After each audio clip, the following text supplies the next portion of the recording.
All right, good evening. My name is Dr. David Brownstein. Some of you know me from Desert Torah Academy, some of my children that go to school there.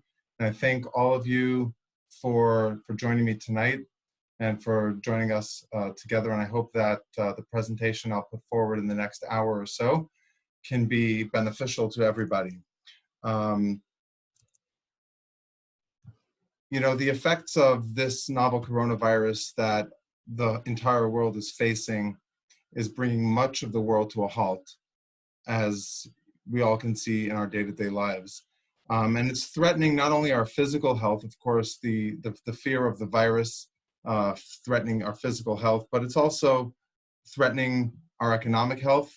There's a lot of concern about how long this will go on and the impact on the economy, and it'll threaten likely, for some of us anyway, our mental health as well. And so tonight's presentation is hopefully focused on some practical tips and strategies to help minimize the impact of on our mental health. Probably forgot to mention at the outset again that my name is Dr. David Brownstein. I did say that. I'm a licensed psychologist, a clinical psychologist practicing here in Las Vegas. As is probably the case with many of you, all of us are very worried about the health, the well-being of our friends, our loved ones, our family. Some of you likely have been either laid off or had your hours reduced or had to reduce hours because you have to be home with your children.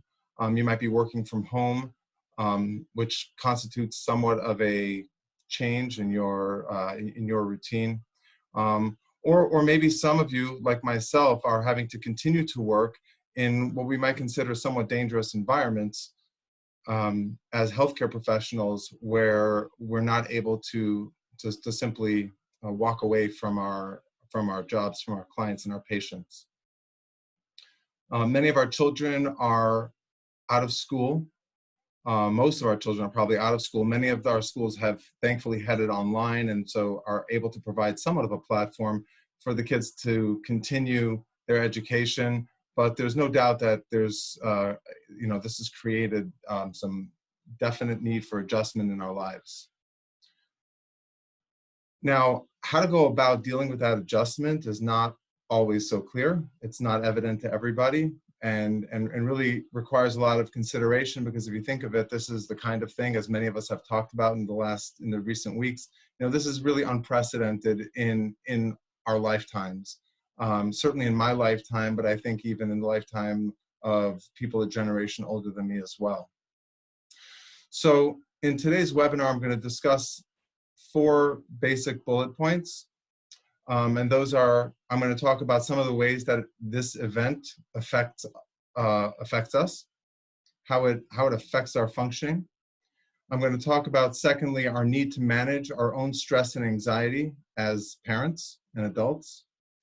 I'm going to talk about how we can support the needs of our children. And I'm going to close out with some practical and evidence-based strategies to help us get through the crisis. You may have seen the name of today's, the title, let's say, of today's presentation, sorry, which I actually don't have up in front of me, but I borrowed it from the flight attendant's instruction to us every time we get on a flight, that make sure they're set and working properly before those of our children. And, the reason is known and well known that we do this because we cannot be there for our children. We cannot provide for them and help them in the ways that they need if we're not helping ourselves first and making sure that we are stable and established. I'm just going to keep my eyes on my text messages in case there's any problem with the quality of the webinar as we go forward, because my computer is giving me some interesting messages here. I hope that at the end of my presentation tonight, I'll be able to answer some of your questions.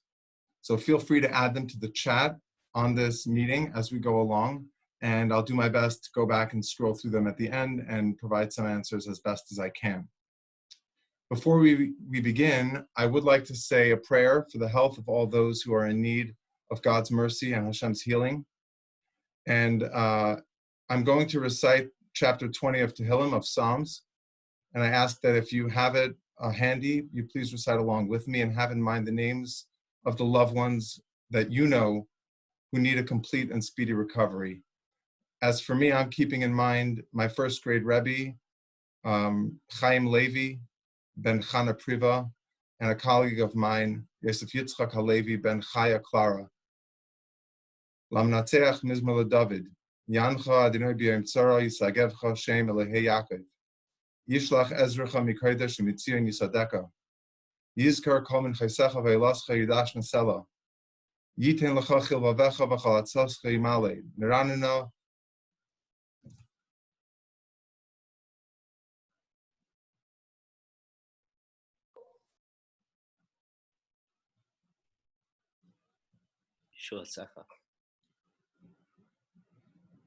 Neranuna B'shuasecha V'Shem Eloheinu Nidgol Yimale Adonai Kol Mishalisecha. Ata Yadaiti Ki Yoshia Adonai Mashiach Ya'anehu Mishmekotche B'Gvuros Yesh Yeminai. Ve'elevarecha ve'elevasusim v'anachnu v'shem Adonai Eloheinu nazkir. Heima karu v'nafalu v'anachnu kamnu v'nisaydod. Adonai Hoshia HaMelech Ya'anenu v'yom karenu. May Hashem, God, give a full and complete healing and recovery to all in need. And may Hashem also prevent those who have not contracted the virus from its awful grip. So to start, I'm going to talk about what happens to us psychologically when we face uncertain events and circumstances.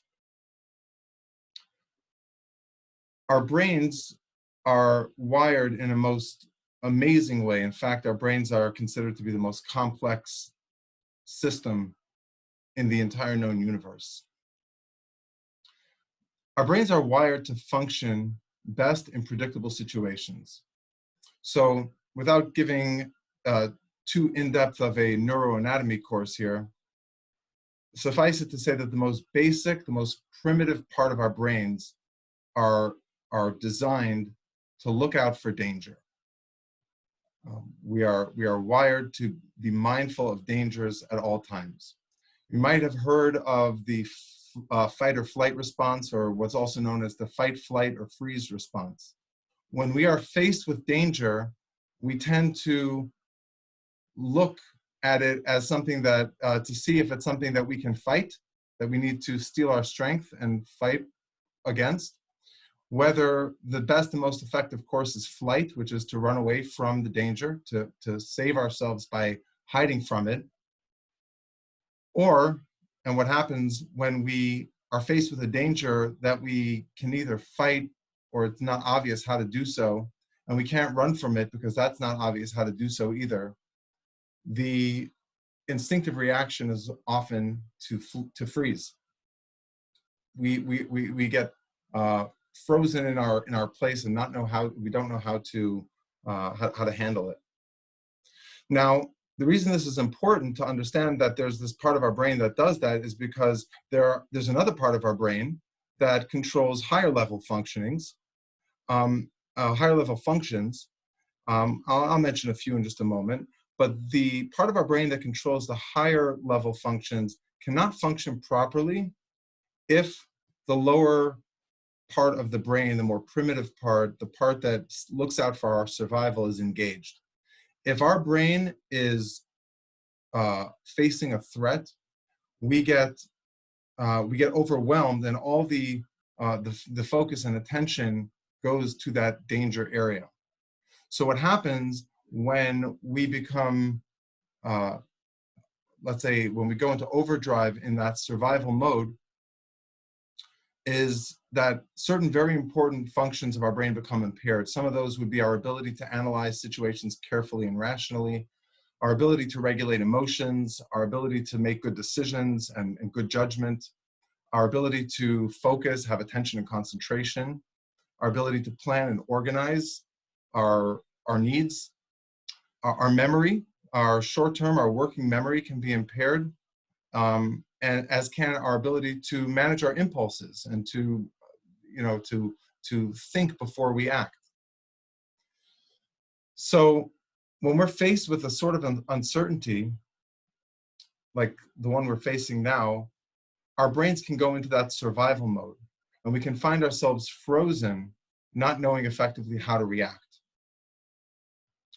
So for this reason, it's crucial, it's really, really important that we identify our stress and anxiety, that we are aware of it, that we accept it, that we understand that this is part of how we are created, that our bodies are and our brains are designed to respond in a certain way that create a feeling of anxiety.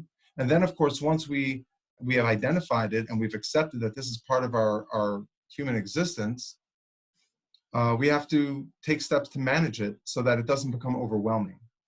This is not the place to go into length about what the let's say drawbacks, what the shortcomings are of people who are overly stressed and anxious, but it is certainly something that we need to work on and manage as best as we can. So it's also crucial that in doing so, we strengthen our children's sense of attachment, their sense of security and comfort. And we can do this using primarily 3 of our 5 senses, and that is visual, paying attention to them, looking at them, engaging them visually, engaging our hearing, listening to them, listening to what they have to say, to their questions, and really paying attention to that. And of course, providing comforting and reassuring touch is also vitally important. With all the talk about social distancing, and I'm certainly not going to provide medical advice at all tonight, I do encourage you, if appropriate, and if you're able to, based on the absence of symptoms and so forth, to be sure to hug your children, to touch them gently, to reassure them. It goes a very long way. Another thing that we have to do as parents is to be present in order to attend to them visually and to what they're saying, and to know that when we need to provide that comforting touch, we need to be present. We joke about it a lot, but this is really the time, if ever there was a time, to put down our phones, to silence the ringers whenever possible, especially when we're around family members. And to do that not only for our children, but for our spouses as well. To be present, to be engaged in what's going on in the moment where we are.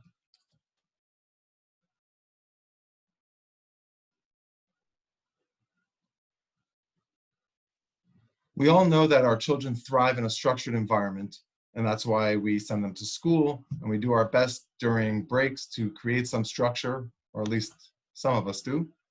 And this is all the more true in an uncertain time like we are facing today, when our kids' usual routine and their structure is not there for them. So the question might be asked, I will say nobody's asked me this question, but the question about will our kids be forever traumatized, will we be forever traumatized, is a reasonable one. And it might be one that people wonder about. I'm going to reference for a brief moment a book by an author named Malcolm Gladwell. Some of you may have read his books. And he has a book called David and Goliath. And in his book, David and Goliath, he brings down this fascinating event that happened in Britain at the beginning of World War II. I won't read from it, but I am using it for reference here. The Brits were obviously very much afraid of the Germans and what the Germans could do to them. And they were, the leadership was frantic in preparation for what they thought could be a terrible onslaught. He says here that they were concerned that they may have up to 600,000 deaths and 1.2 million injuries in London alone. Sure enough, after all their preparation, well, one of the things that they did was they built psychiatric facilities on the outskirts of the city because they expected that there would be mass panic, and that residents who were able to would flee and would need psychiatric care. Sure enough, in the fall of 1940, that attack began, and over a period of 8 months, beginning with 57 consecutive nights of devastating bombardment, the Germans bombed London. Imagine that, 57 consecutive nights, and most nights, more often than not, throughout a period of 8 months. Millions of bombs and incendiary devices were blasted. It was a really terrible thing. Buildings were destroyed. Many, many buildings were destroyed.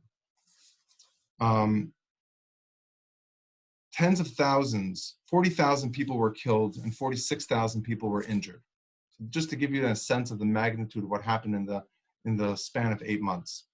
But one thing that they prepared for that never happened is the panic. The mass panic that they were expecting never happened. In fact, what they ended up doing was they turned their psychiatric hospitals into military bases because they weren't being used for psychiatric purposes. After the war, obviously, this was unexpected. And it turns out this happened in other places as well, not just in London. And after the war, a particular psychiatrist eventually solved this puzzle.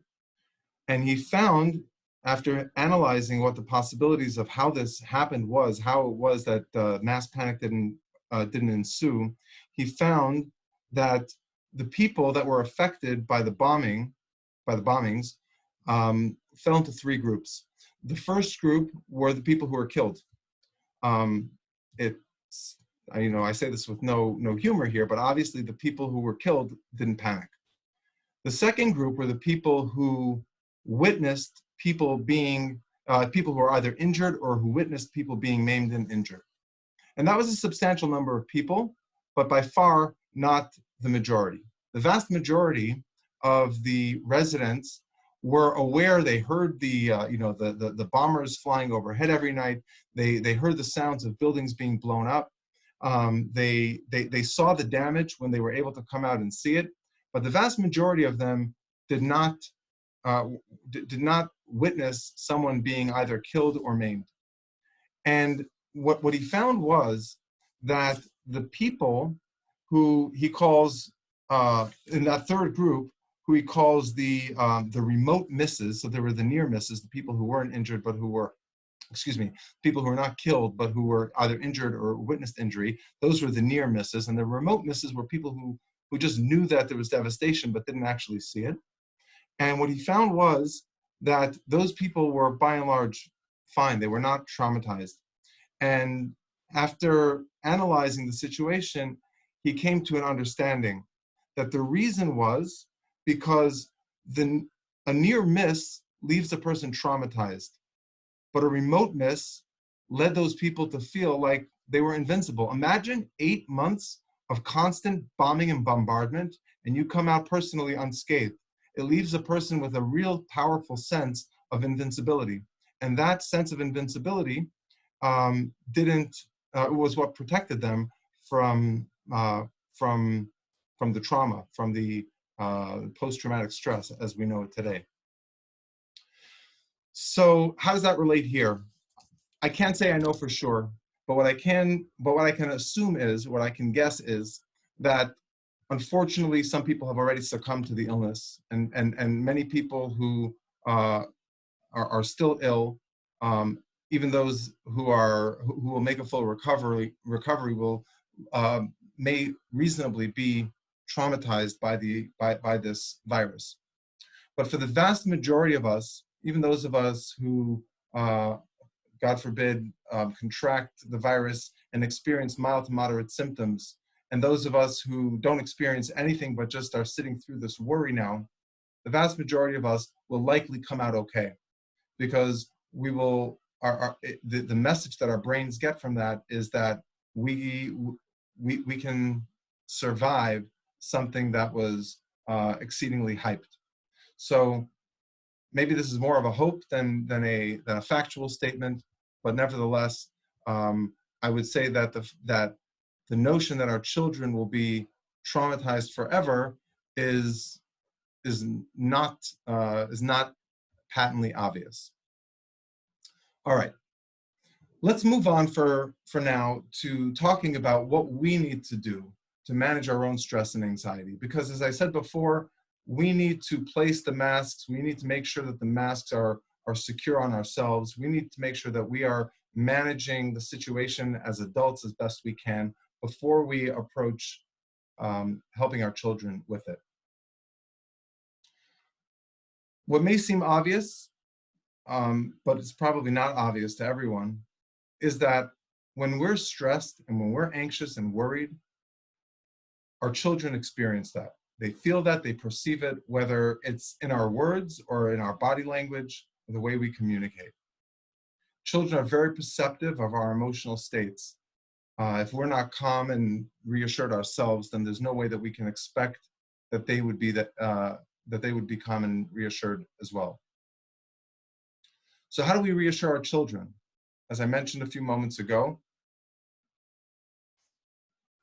being present, putting down the things that bring us anxiety, not checking for news updates all the time, not making or taking phone calls about stressful matters in front of our children,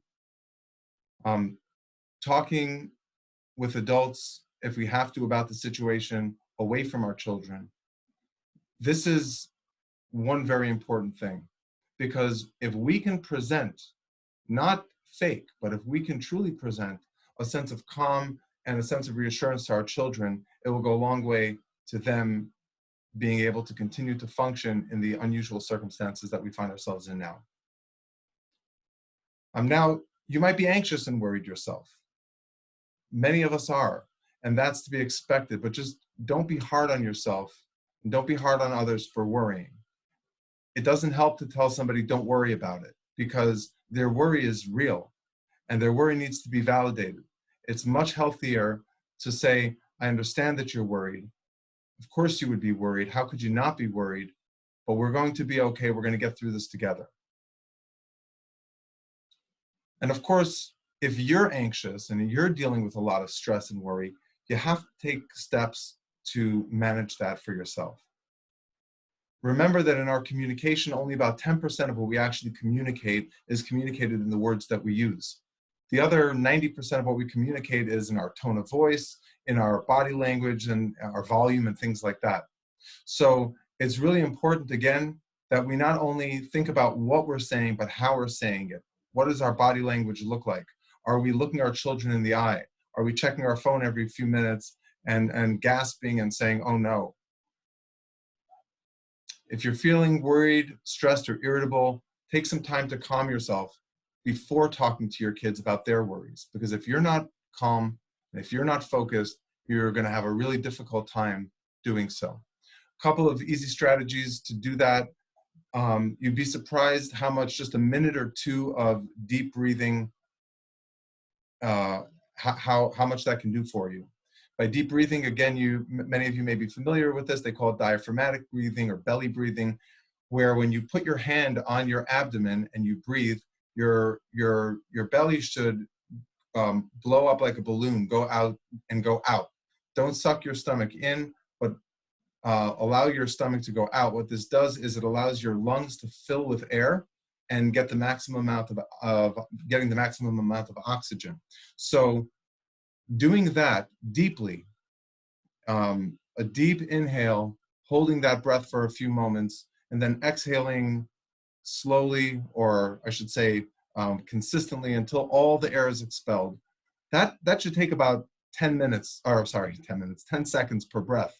So doing that for about 2 minutes, we're talking about 10 or 12 breaths, that can do a whole lot, and you'll notice physically that you'll feel different after doing that. You might even feel lightheaded. Some other things you can do is taking a short walk outside, take a shower if you need to, have a cup of warm tea. Do something that you know that works for yourself to calm yourself down before approaching your children. Another thing that is probably fairly common and can be expected is that when people are hypervigilant or overly cautious about anybody who might cough or sneeze.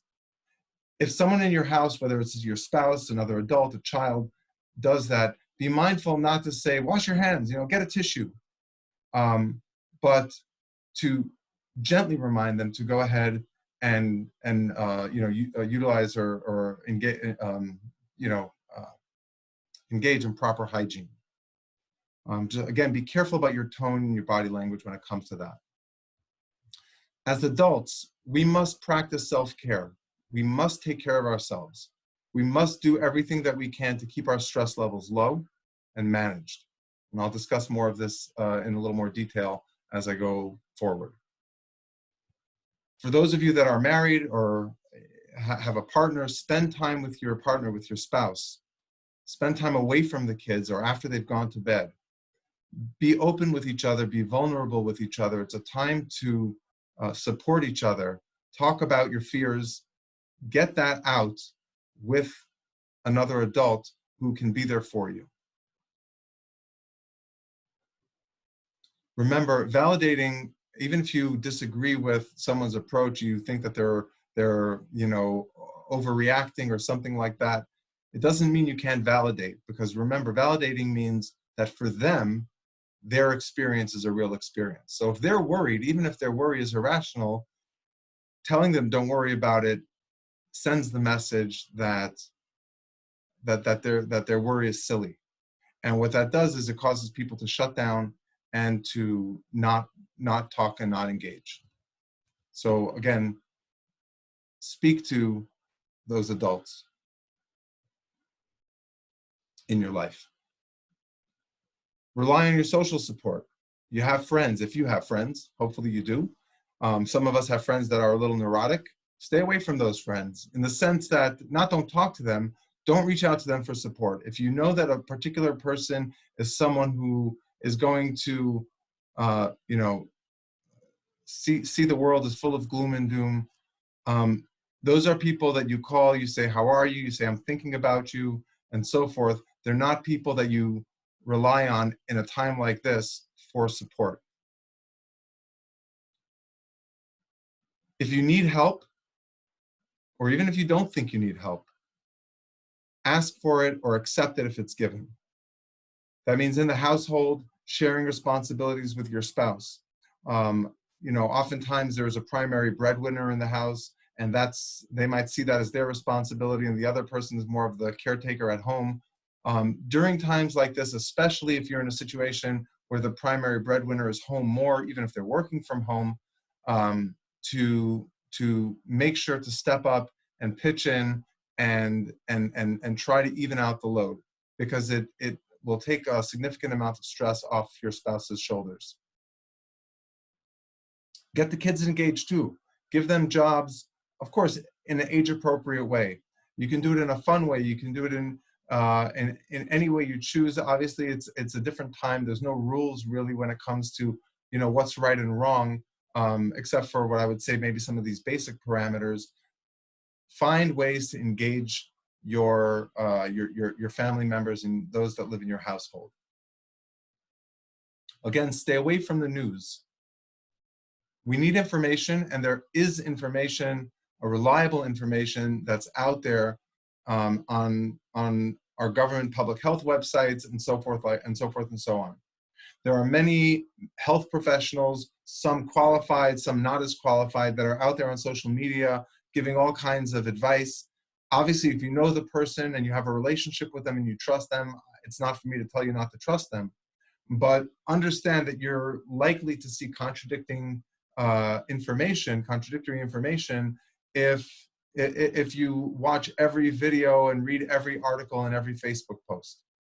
Go to the sources, recognize that the public health sources and websites have information that's provided by teams of experts, and that is the way that we can all get the most accurate and reliable information in an ongoing way.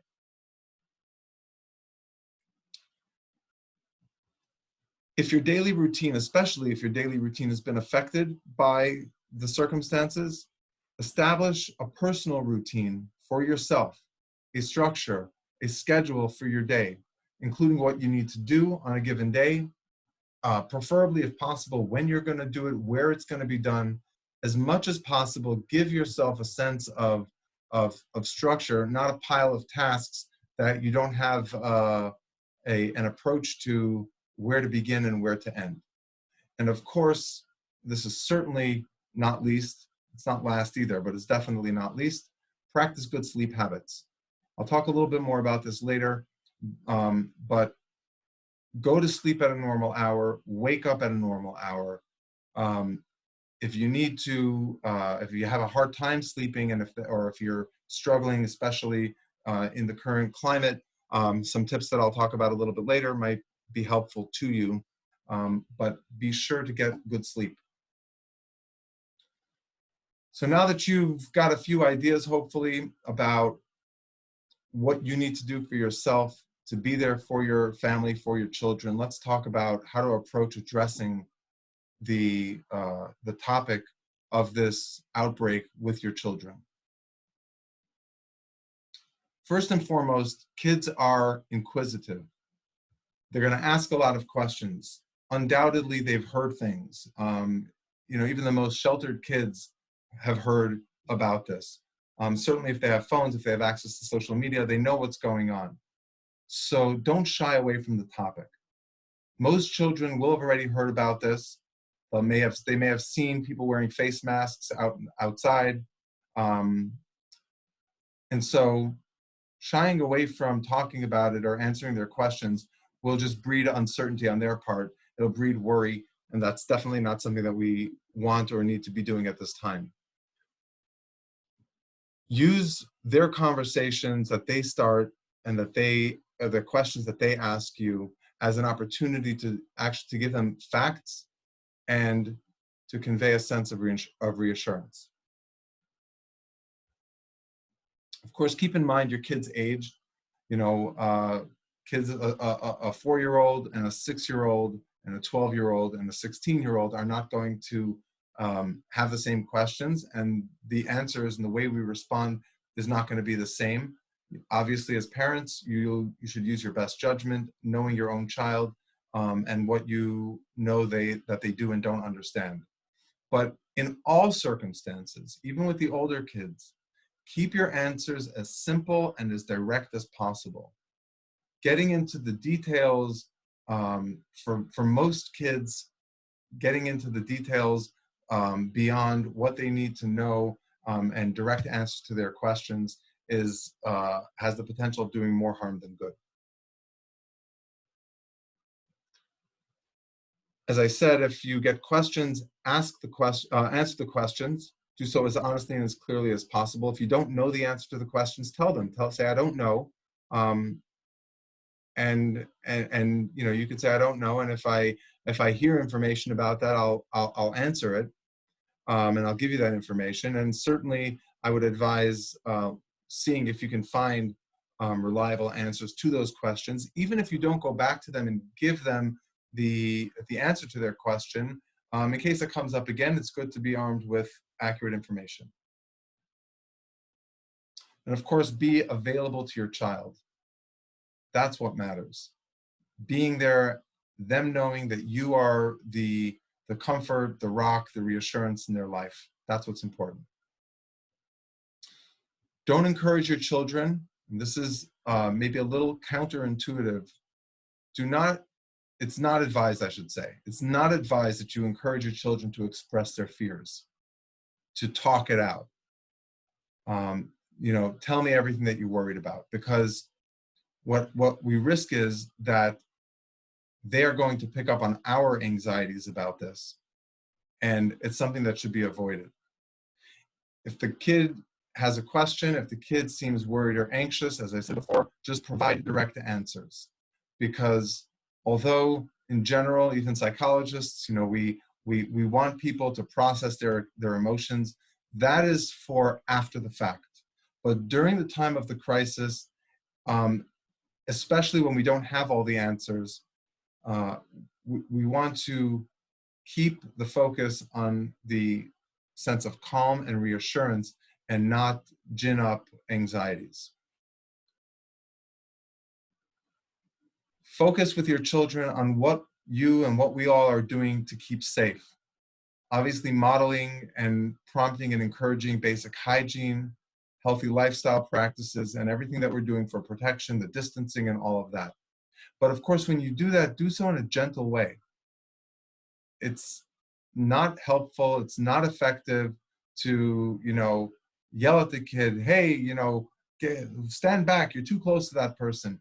The tone is what feeds into the worry, to the fear, and to the anxiety. We get a lot more obedience and compliance with our children when we do so in a direct and in an assertive, but in a calm and reassuring manner.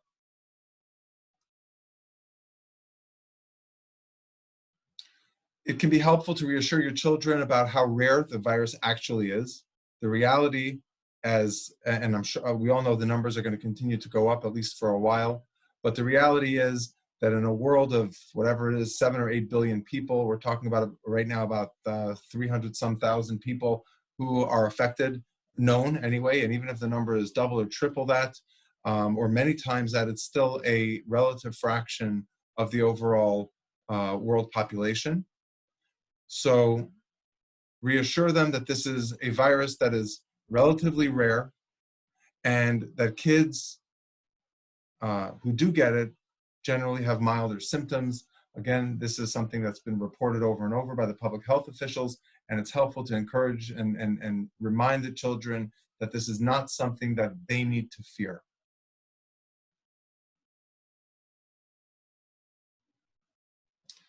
Empower them by letting them know what they can do. I think I said this, what they can do to keep themselves safe.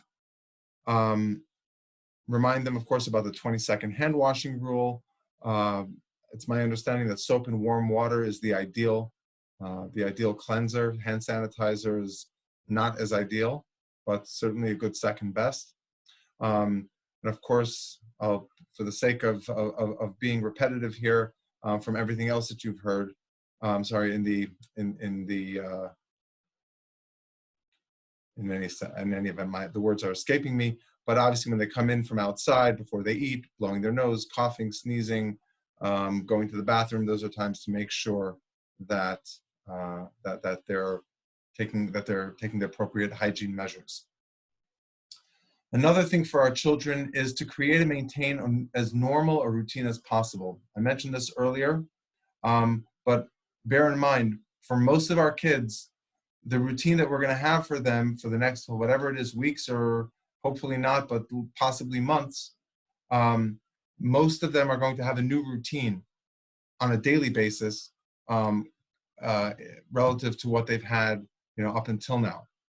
So, of course, sleep and meal schedules for children is very important. Keep those consistent.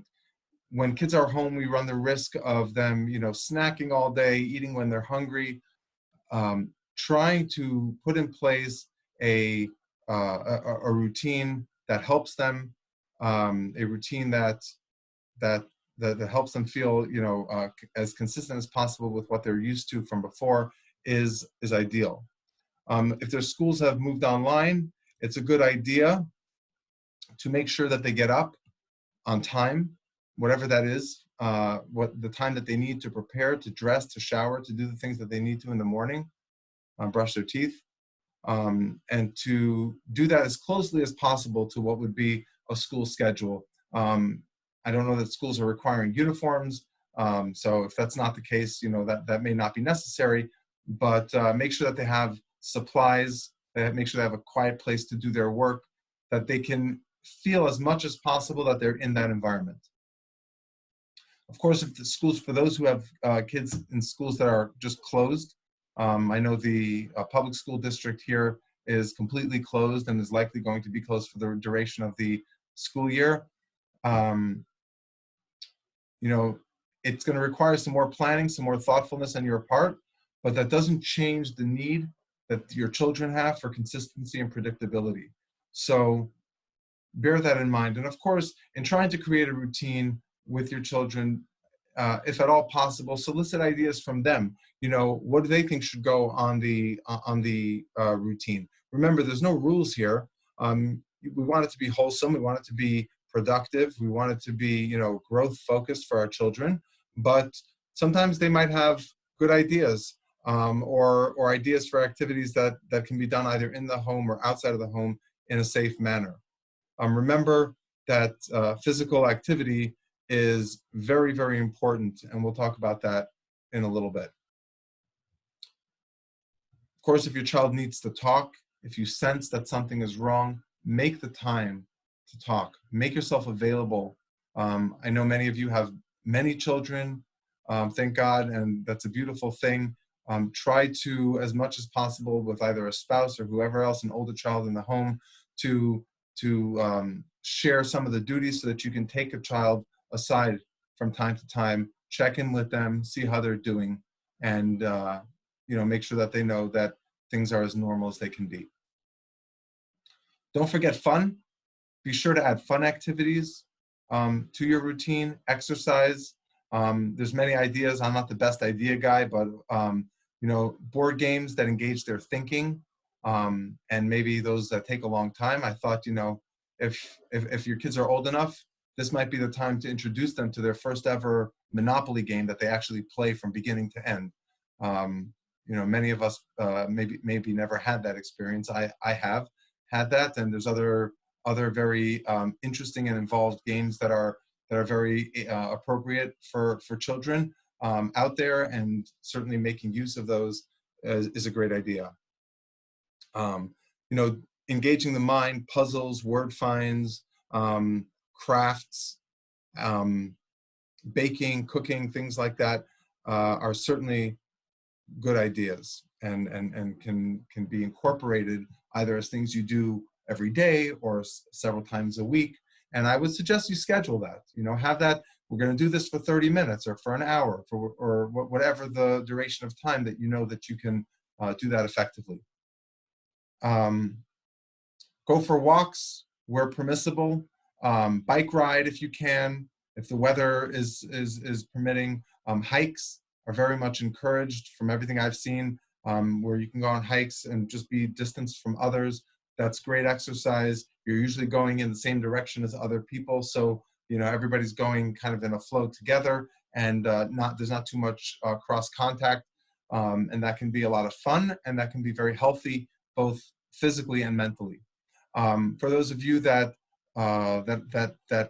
are into exercising or yoga, or even for those of you that aren't, now might be a good time.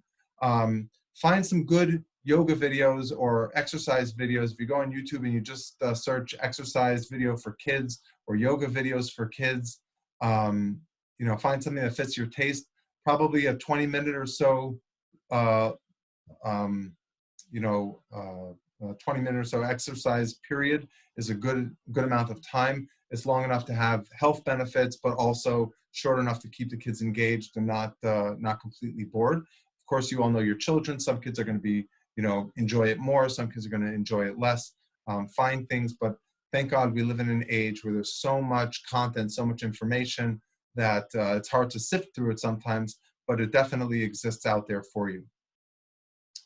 If you live in an area where you are near a park, a park that has space where you can maybe bring a ball or a frisbee and do something just with your family in a sort of not quarantine, but in an isolated area, that would be certainly a good and healthy activity as well. Do avoid playgrounds. Playgrounds. This is not research-based or psychological advice. It just seems intuitive that there are surfaces that you certainly don't know if they're sanitary or not. Not probably the greatest place for us to be bringing our kids during this time. And remember the things that you used to love to do as a kid. For those of us, I should say, who grew up in the 80s and in the 90s, before the internet boom. There were things that we did that were fun. Jump rope, some of these various games. Before we all got glued to our screens, there were a lot of enjoyable things that we used to do. I joked with my kids about doing some ding dong ditch or knock knock ditch. Do that to your good friends. Don't do that to random neighbors. It's probably not a good time for that. But have fun with it within reason. so that the kids are both engaged and enjoying themselves as well. And to the best of your ability, limit their consumption of news and social media. Um, that's important, again, for the same reason that it is important for us, because there's so much information out there, and we know with kids, a story quickly grows all kinds of limbs and tails and all sorts of additions that may or may not be accurate. And so limiting their time not only has general health benefits, but particularly in this current time and climate. Help your kids stay in touch with friends and loved ones if possible.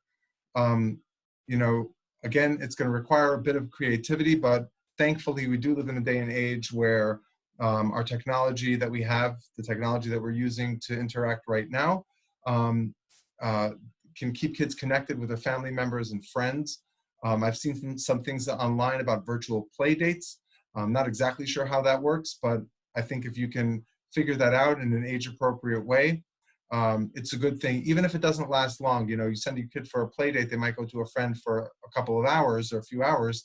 You might not be able to engage them in a virtual play date for that amount of time, but try to monitor that your children are staying in touch with their friends, especially if the schools aren't online and they don't have that interaction. Of course, keep it positive. It's really important. This is not the end of the world. And everyone out there with all the doomsday predictions, even so, will agree that this is not the end of the world. We're going to get through this. Hopefully, we're going to minimize the damage that it does, flattening the curve and all these wonderful terms that we're learning about now. But really, really important to keep things positive, keep our kids excited. If they're excited about not being in school, don't quash that excitement. Validate the excitement and just remind them that we need to stick to our schedule, and we're going to be home for an unknown duration of time, and so we're going to try to keep things fun and keep things enjoyable. Something that might get missed in all of this is the really little kids, the kids who are not old enough to really understand, to really know what's going on. Maybe even the kids who don't talk yet. Be very mindful, pay attention if you're noticing any kinds of behavior changes with your children, especially the really little ones.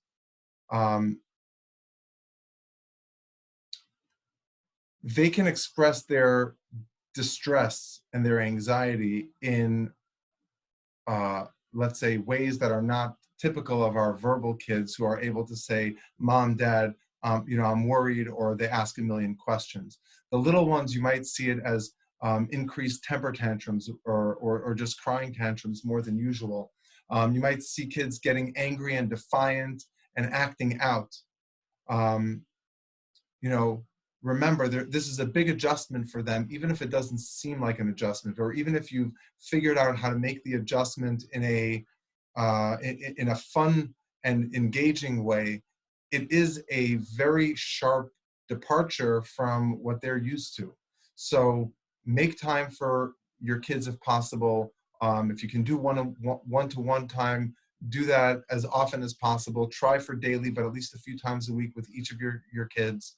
And during that one-to-one time, even 15 or 20 minutes, where you say to your kid, let's play whatever you want to play. Let them pick any kind of activity, anything that they want, whether it's a toy, whether it's a game. Try to have it be something interactive, but just something where you can sit with them, read it, have them read a book to you. Don't take over the activity. Let them do the activity, and you be the partner for once. It's okay if they read and they make mistakes, or if they play a game and they forget the rules or they make up their own rules. Let it play out. Give them that time where they know that you're just there just to connect with them, and they're not getting any of the redirection that we might normally give for our children. Of course, within reason, and assuming that they're able to do that appropriately. Keep the focus on connecting to them. I'm going to try to get through this last portion in the next 8 minutes, and then I'll have time for some questions and answers. And so this last segment that I want to talk about are just some practical tips on ways to enhance our well-being during this time. These are things that are really beneficial to mental health, physical health too, but are beneficial to mental health in all situations. But now, in the current, the current circumstance that we find ourselves in, it's even more important that we make sure to do the things that are known and are scientifically supported to enhance our mental health.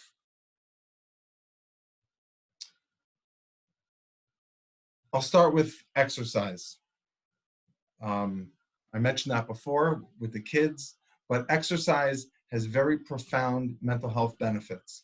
And that includes aerobic and non-aerobic exercises, whether it's, strength training, weight training, or some kind of aerobic exercise, but exercising regularly has been found to prevent depression and anxiety. And for those who experience depression and anxiety, exercise has profound ability to reduce that. In some studies, the benefits of regular exercise are equal to the benefits of psychotherapy and are equal to the benefits, or even greater sometimes, than the benefits of medication. So remember that this is it's something that we can do for free in many different ways and can have fantastic benefits. And the benefits have what they call a dose response, which means that the more often you do it, the more intense your exercise is, and the longer you do it for, the better the benefits that you have. So, I'm not going to necessarily recommend that everybody turn into a gym rat who's in the gym, 8-10 hours a day. Your family needs you, but certainly if you can find a half an hour to an hour a day of vigorous exercise, or at least stepped up exercise, do it with your kids, do it in a way that everybody can be engaged, but do it. Diet and nutrition, I'm not a nutritionist or dietitian, but just some basic common sense here. Maintain a healthy, balanced diet. If possible, cook meals. Reduce or eliminate junk foods. Reduce or eliminate random snacking or boredom eating or stress eating. Some of the types of foods that are generally recommended that are also found to have mental health benefits would include multicolored fruits and vegetables, fish that are high in omega-3s and the omega-3 fatty acids, reduction in excessive calories. I guess with the junk food goes trying to limit refined or simple carbohydrates. Carbohydrates are not bad, but the simple refined carbohydrates and sugars are not very good for us. So trying to limit that. Reducing, like I said, excessive calories and overeating. And in terms of supplements, just make sure we're getting enough vitamin D, either consult with your health professional, but either via sunlight or supplements, that can help as well. Other things that are, again, some of them may seem common sense, but there has been research that supports that these are beneficial for mental health, and is things like spending time in nature, just being outdoors, not being in the immersed unnatural let's say types of environments that we find ourselves staring at a screen all day. Obviously, if the kids have to go to school and are doing so online, or if you have to work remotely and you have to be on a screen, you have to. But trying to find time to not be on that excessively is very important for mental health. Getting out into nature, nature gives us that gift of silence, the gift of calmness. If we can find a place where there aren't many other people or there isn't a lot of noise pollution, try to focus on and have appreciation and look around to the world, to the world around us. Those of us here in Vegas, we're fortunate to live in a city that has a really unbelievable natural beauty. North, south, east, and west, you have the magnificent mountains and just taking that in and appreciating that. This can help reduce stress, depression, and actually has been found to improve our ability to focus and pay attention. Another important area, and again, it's a little redundant to what I said before, but relationships. Especially in a time like this when isolation, quarantine, social distancing, and things like that are called for, it's important to not neglect our relationships. And if we can, we should focus on enriching and enhancing our relationships. Focus on building intimacy and closeness with others. Work on those relationships that are already close or that can become closer.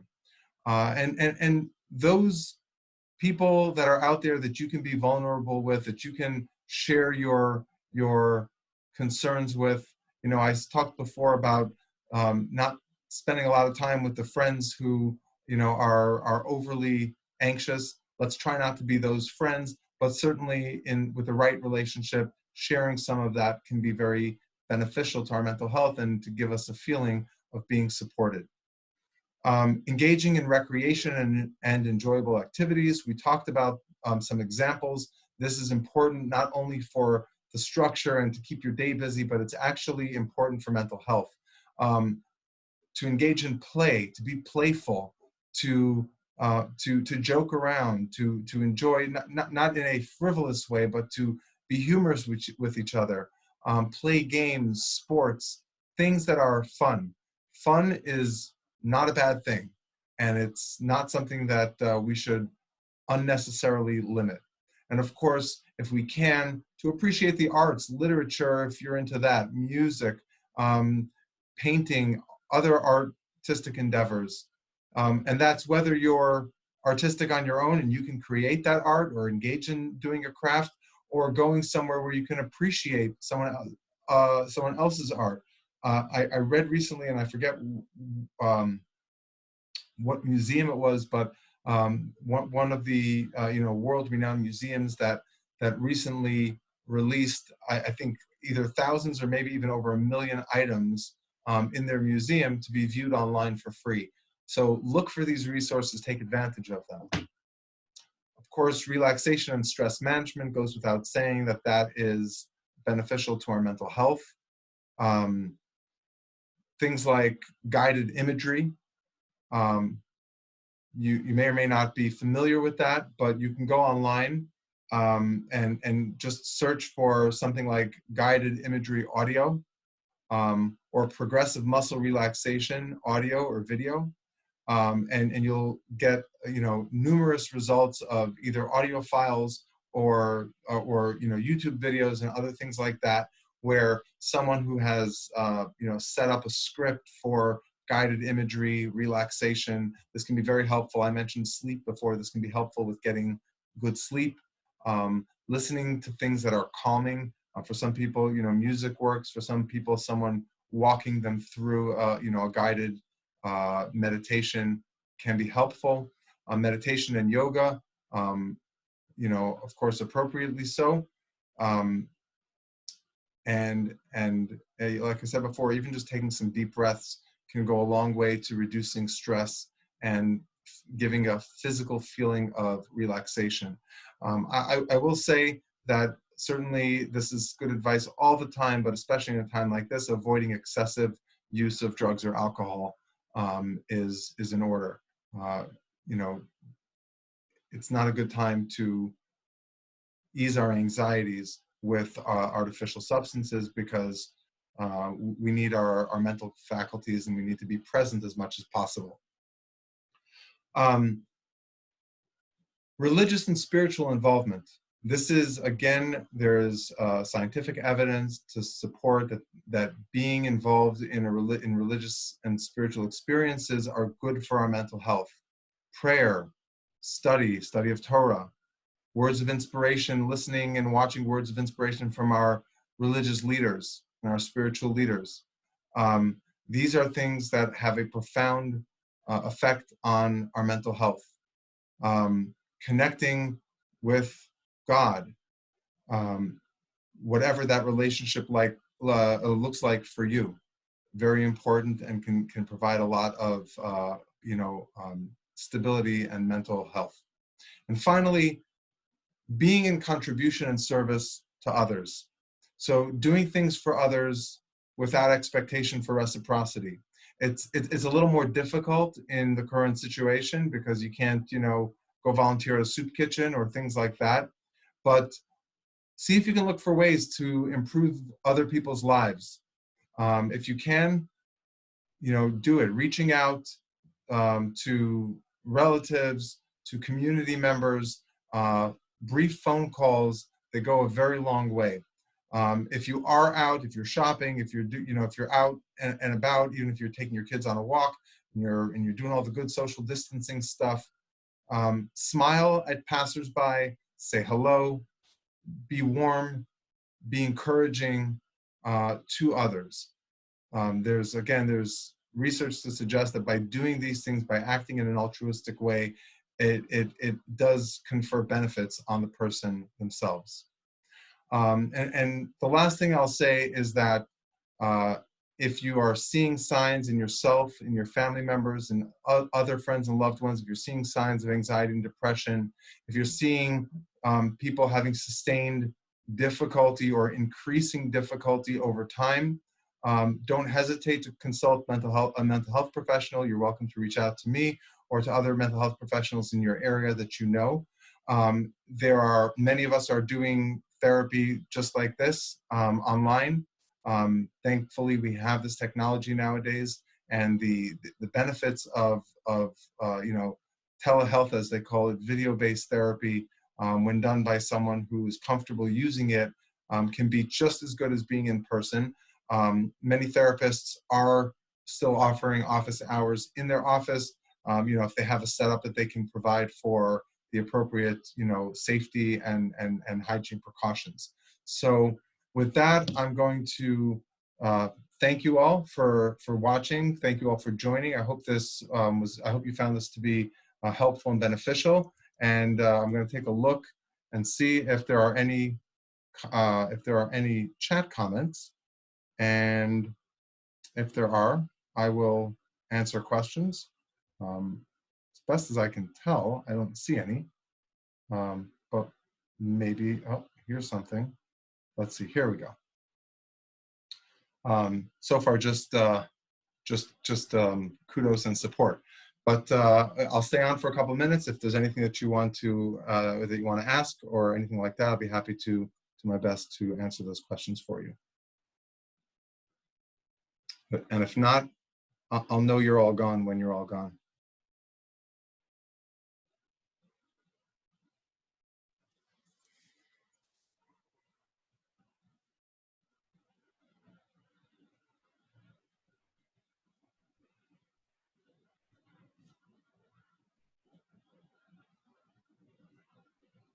All right, last call. You're all very welcome.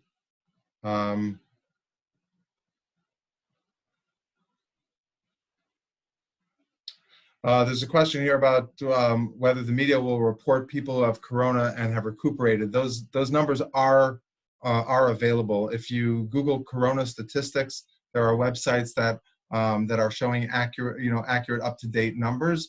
Again, I don't necessarily encourage that. This is not that you spend a lot of time on those websites and trying to understand those numbers, because without getting into the details of how statistics are reported, they don't really mean much right now. The numbers are going to be meaningful once this crisis is over, and then the health officials are able to see, all the numbers. But the good news is, from what I've seen so far, a third of the people that have been affected have fully recovered. Approximately a third of them have fully recovered. But again, I don't want you to get caught up in those numbers because it's not meaningful. Vast majority of people are expected to fully recover if they even have symptoms at all. My 20-year-old is not happy about having to stay in. Any advice? Again, I'd go back to a lot of the things that we talked about. None of us are happy with the situation, and trying to remove remove the, remove this from being a personal situation, when you step back and realize that probably safe to say the majority of the people on this planet, maybe even the vast majority of the people on this planet at this very moment are impacted by this. This is not a, oh, it's no big deal for me. I'm going to be healthy. I'm not going to die from it. So what's, why bother? This is not something that, you got to pull it away from sort of the self-centered nature of our tendency to look at this as something that's just happening to us or locally.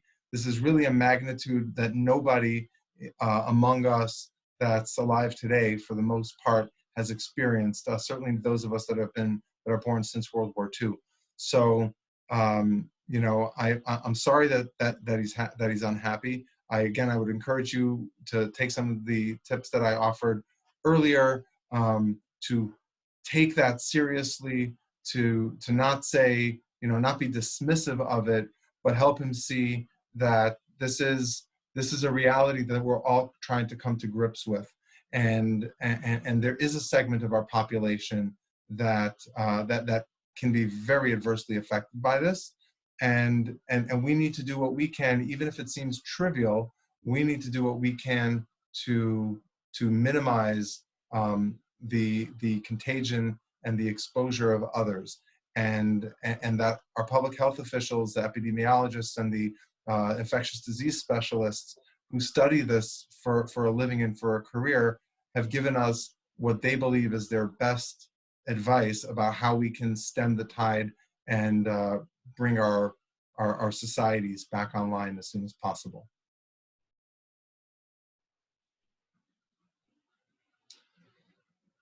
Okay, ladies and gentlemen, if that's all, again, I thank you so much for joining, and I wish you all a good night. Stay safe, stay healthy, and should you need anything, feel free to reach out, and I'll do my best to help you or to direct you to where you can get help.